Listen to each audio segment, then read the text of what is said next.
कपिल जी, मैं आपको धन्यवाद देता हूं और ये फिल्म बनाने के लिए, ये वेब सीरीज बनाने के लिए बहुत बहुत धन्यवाद।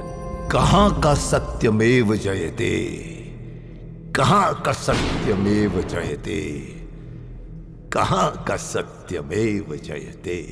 सुप्रीम कोर्ट के जजेस, हाई कोर्ट के जजेस जरूर इसको देखें और आत्मचिंतन करें कि भारत की न्याय प्रणाली कहां पहुंच गई है। भारत में टोटल 5 करोड़ केसेस तो वो हैं जो district court, high court, supreme court में है। इसका मतलब 5 करोड़ परिवार न्याय की आशा में बैठा हुआ है। ऑन एन एवरेज एक परिवार में 6 आदमी रख लीजिए, तो यानी 30 करोड़ लोग न्याय की आस लगाए बैठे हुए हैं।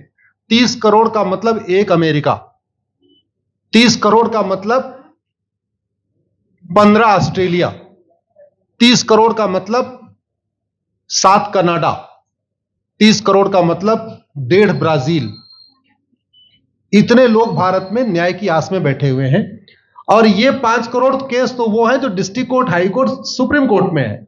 इसके पैरेलल हमारे देश में एक और जुडिशियल सिस्टम है, उसको कहते हैं तहसीलदार, एसडीएम, एडीएम, डीएम, कमिश्नर, जहां पे चकबंदी के मुकदमे चलते हैं। वो इस 5 करोड़ में काउंटेड नहीं है।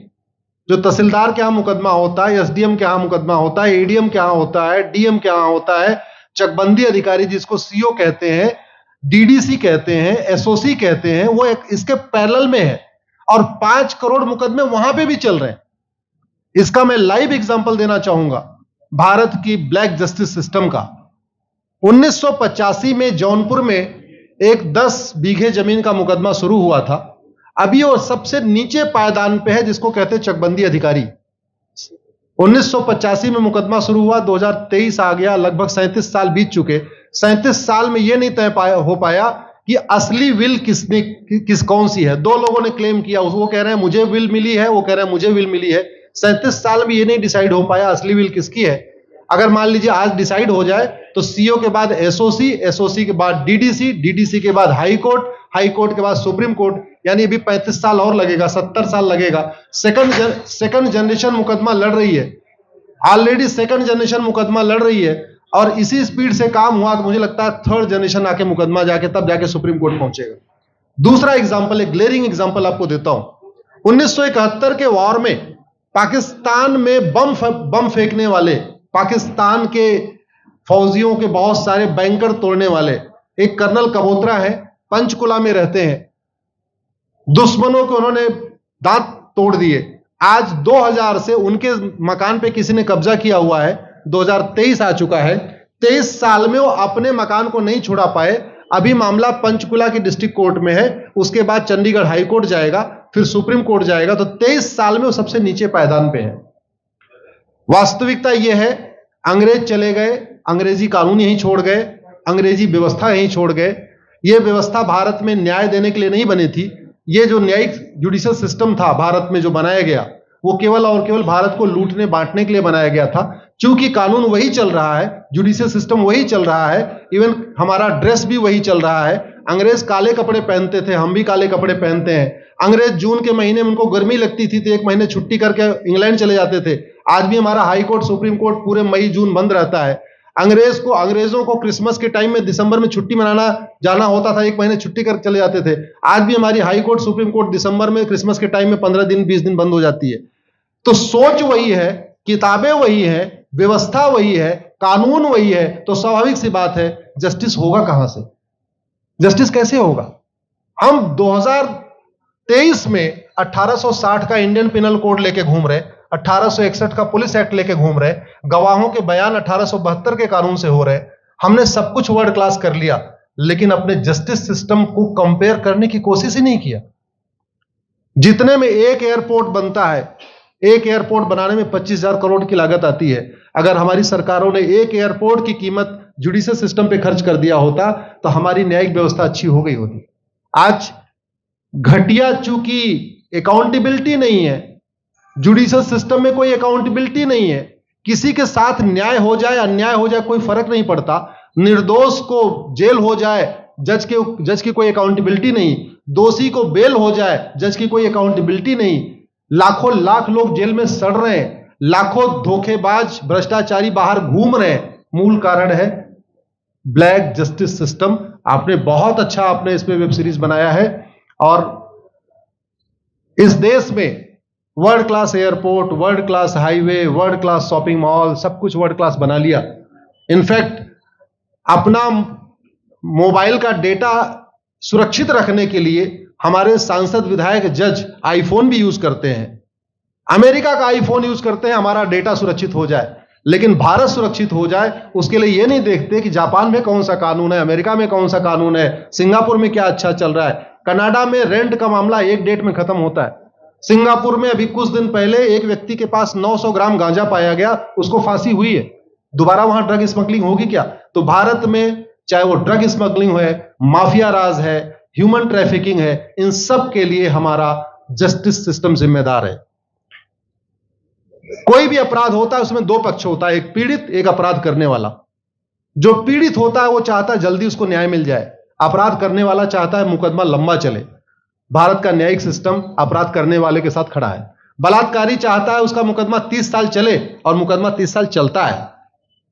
भू माफिया चाहता है कि गरीब की जमीन पे कब्जा कर ले, उसका मुकदमा 50 साल चले, और आज की डेट में मुकदमा 50 साल चल रहा है। इसका मतलब वर्तमान न्यायिक सिस्टम बलात्कारी के पक्ष में है, भू माफिया के पक्ष में है, ड्रग स्मगलर के पक्ष में है, ह्यूमन ट्रैफिकर के पक्ष में है, नक्सलियों के पक्ष में है, माओवादियों के पक्ष में है, जो लोग देश विरोधी काम कर रहे हैं उनके पक्ष में है। 40 साल 50 साल के बाद किसी व्यक्ति ने मिलावट करके लोगों का स्वास्थ्य खराब कर दिया, उसको 50 साल के बाद सजा हो रही है। इस बीच उसने कम से कम पता नहीं कितने लोगों का और भी कर दिया। तो ये जो जस्टिस सिस्टम होता है दवा की तरीके काम करता है। जैसे दवा अच्छी होती है बीमारी तुरंत ठीक हो जाती है, अगर दवा घटिया होती है तो बीमारी बढ़ जाती है। दवा खाने के बाद शरीर एज इट इज नहीं रहता, या तो बीमारी ठीक होती है या तो बीमारी बढ़ती है। अगर कोई आदमी एक गांव में किसी के साथ कुछ गलत कर दे, उसको 6 महीने के अंदर सजा हो जाए, साल भर के अंदर हो जाए, दूसरा अपराध वहां नहीं होगा। लेकिन अगर उस व्यक्ति को पनिशमेंट नहीं मिला तो स्वाभाविक सी बात है उसने उसको और मोटिवेट कर दिया। कहते नहीं ऐसे बुखार है, तुरंत 2 गोली खाइए बुखार ठीक हो गया, लेकिन अगर आपने दवा नहीं खाई या गलत दवा खा लिया तो टाइफाइड होगा या निमोनिया होगा। दुर्भाग्यवश ये हमारा जस्टिस सिस्टम यही कर रहा है। आज की डेट में जितनी समस्याएं हैं, चाहे वो घूसखोरी है, जमाखोरी है, मिलावटखोरी है, कालाबाजारी है, नशा तस्करी है, मानव तस्करी है, सोना तस्करी है, ड्रग स्मगलिंग है, या नक्सलवाद है, या माओवाद है, या कट्टरवाद है, जो भी समस्याएं हैं, उसका एक बहुत बड़ा कारण यह है कि हमारा जस्टिस सिस्टम उसको टैकल नहीं कर पा रहा है, उसको पकड़ नहीं पा रहा है, और इसीलिए भारत में अराजकता है। मैं तो इतने जानता हूं, ऐसी कोई बीमारी नहीं जिसकी कोई दवाई नहीं, ऐसी कोई समस्या नहीं जिसका कोई समाधान नहीं। हम हर चीज के लिए बाहर से चीजें खरीदते हैं, तो हम ये क्यों नहीं देख रहे हैं कि आखिर चाइना का जस्टिस सिस्टम कैसा है, सिंगापुर का कैसा है, कनाडा का कैसा है, फ्रांस का कैसा है, और अमेरिका का कैसा है। हम क्यों नहीं बेस्ट प्रैक्टिसेस उनकी अडॉप्ट कर लेते। दुनिया के कई देशों ने नार्को पॉलीग्राफ ब्रेन मैपिंग कानून बना दिया। मेरी बहन दीपिका नारायण बैठी हुई है, ये लगातार फॉल्स केसेस के खिलाफ, इनको मैं देखता रहता हूं, एक्टिव रहती है।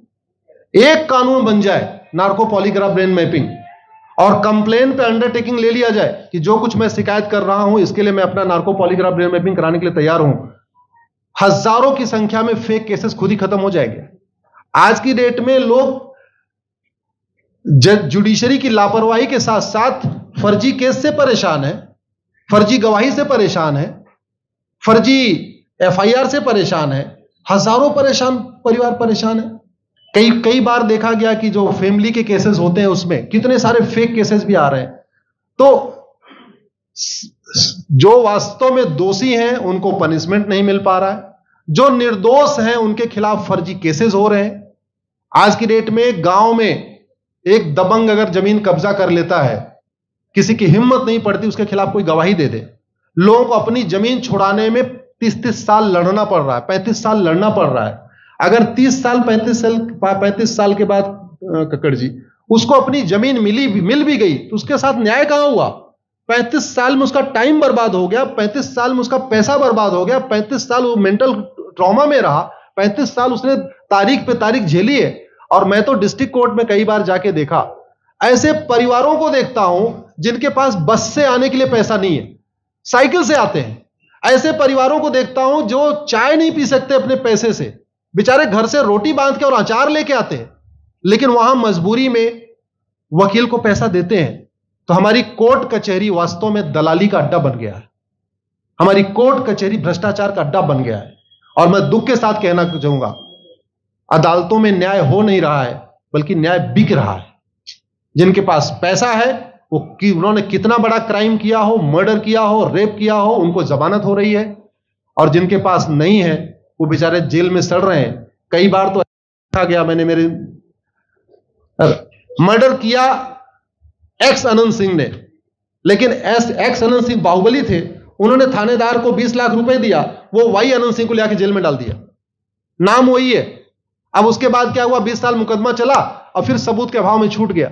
तो जिसने मर्डर किया वो तो कभी जेल गया ही नहीं। एक निर्दोष जेल गया, 10-20 साल के बाद उसने अपना जमीन बेचा, सब कुछ किया, मां बाप सब कुछ तबाह हो गए, फिर वो सबूत के अभाव में छूट रहा है। तो सबूत के अभाव में अगर 20 साल के बाद छूट भी गया हो, उसका 20 साल कौन लौटाएगा? उसके 20 साल के लिए कौन जिम्मेदार है? उसके 20 साल जो बर्बाद हुआ, उसके लिए संविधान की शपथ लेने वाले जिम्मेदार हैं। संविधान के प्रियम्बल में लिखा है, हम आपको जस्टिस देंगे, हम आपको न्याय देंगे। न्याय देने की जिम्मेदारी किसकी? जिन्होंने शपथ लिया। शपथ कौन लेते हैं? जजेस लेते हैं, सांसद, विधायक, मंत्री लेते हैं। तो आज की डेट में अगर लोगों को न्याय नहीं मिल रहा है, तो इसके लिए वही जिम्मेदार हैं जो संविधान की शपथ लेते हैं। संविधान की शपथ लेने वालों को वेतन, भत्ता, गाड़ी, बंगला इसीलिए मिलता है कि लोगों को न्याय मिल सके, फास्ट जस्टिस मिले, कंप्लीट जस्टिस मिले। अनफॉर्चुनेटली कंप्लीट जस्टिस मिलने में तो 50-60 साल लग जाता है, फास्ट जस्टिस तो सपना हो गया है। इसलिए आज आपने जो ये वेब सीरीज बनाई है, मैं आपको धन्यवाद देता हूं। एक ऐसे विषय पे जिस पे कोई टच नहीं करता, लेकिन जिससे करोड़ों लोग पीड़ित हैं। मैंने कहा ना, 5 करोड़ लोग सीधे district court, high court, supreme court के केसेस से पीड़ित हैं, और 5 करोड़ मुकदमे एसओसी, डीडीसी, तहसीलदार के यहां चल रहा है। तो अगर 5 करोड़ से 30 करोड़ लोग इधर पीड़ित हैं, तो उधर भी पीड़ित है। वास्तव में बहुत बड़ी संख्या भारत में इसी से पीड़ित है। और अपराध, भ्रष्टाचार और जितनी भी अराजकता चल रही है, उसका मूल कारण भी यही है। जस्टिस सिस्टम अच्छा हो जाए, कानून सख्त हो जाए, कानून का खौफ पैदा हो जाए, न्यायपालिका का खौफ पैदा हो जाए, और ये थाने जो दलाली के अड्डे बन गए हैं, तहसील जो दलाली का अड्डा बन गया है, डिस्ट्रिक्ट कोर्ट जो कमीशन खोरी का अड्डा बन गया है, अगर इस पे कंट्रोल हो जाए तो वास्तव में भारत में फिर से राम राज्य आ सकता है। अगर जुडिशियल सिस्टम अच्छा हो जाए, तो जो राम राज्य की कल्पना है, धर्म की जय हो, अधर्म का नाश हो, प्राणियों में सद्भावना हो, विश्व का कल्याण हो, मुझे लगता है उसको फिर से जीवित किया सकता है। आपने मुझे बुलाया कपिल जी, मैं आपको धन्यवाद देता हूं। और ये फिल्म बनाने के लिए, ये वेब सीरीज बनाने के लिए बहुत बहुत धन्यवाद देता रहता हूं। दीपिका जी लड़ती रहती हैं, इनको देखता रहता हूं। बहन नेहा जी आई हैं, ये अपने गानों से मुझे लगता है बहुत अच्छा आप लिखती हैं। और इसी तरीके से कड़वा सच आप लिखते रहिए, कड़वा सच गाते रहिए। लोग आज की डेट में, यंग जनरेशन कड़वा सच सुनना चाहती है। मीठे झूठ ने इस देश में शुगर, डायबिटीज पैदा कर दिया। भारत केवल लोग डायबिटीज से नहीं पीड़ित हैं, बल्कि हमारी व्यवस्था को डायबिटीज हो चुका है। और उस डायबिटीज को दूर करने के लिए नेहा राठौर जैसी बहनें जो सही बात कह रही हैं, दीपिका जी सही बात कह रही हैं, आप लोग जो है बहुत अच्छा काम कर रहे हैं। और आपने, कक्कड़ साहब, आपने बनाया वेब सीरीज, आपको विशेष आभार, धन्यवाद देता हूं। यही निवेदन करता हूं, इस वेब सीरीज को ज्यादा से ज्यादा देखें।